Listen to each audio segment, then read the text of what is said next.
এই সব দেখে তিনি দুঃখে কষ্টে চলে গেলেন কাঞ্চ পর্বতে। দেখুন, একটি পরিবারে যদি 4টে সন্তান থাকে, সেই 4টে সন্তানের মধ্যে যদি একটি সন্তানকে ভালোবাসা কম দেয় মা ও বাবা, তাহলে সেই সন্তানের অত্যন্ত দুঃখ কষ্ট হয়। মা বাবা কোনোদিনও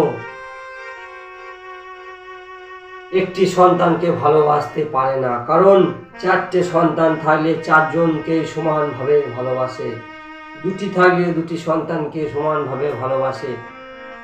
সেসব সন্তানরা ভাবে না, সেই সন্তানের বৌমারা ভাবে না, বউরা ভাবে না, শুধুমাত্র মনে একটি নেগেটিভ চিন্তা ভাবনা আনে।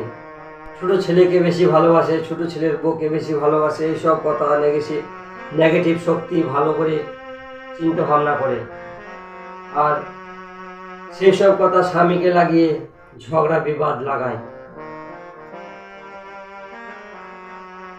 মা বাবা কোনোদিনও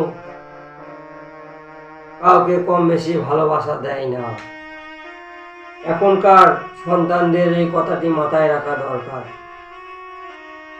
সমস্ত সন্তানদের মা বাবা সমানভাবে ভালোবাসে। সেই কাঞ্চ পর্বতে চলে গেলেন, আর সেখানেই বিরাজমান হলেন ভগবান কার্তিক। অনেক দুঃখ কষ্ট নিয়ে চলে গিয়েছিলেন। মনে দুঃখ কষ্ট হলে মন ভেঙে যায়, সে মৃত্যুর মুখে চলে যায়। ভগবানের প্রতি বিশ্বাস রাখে না।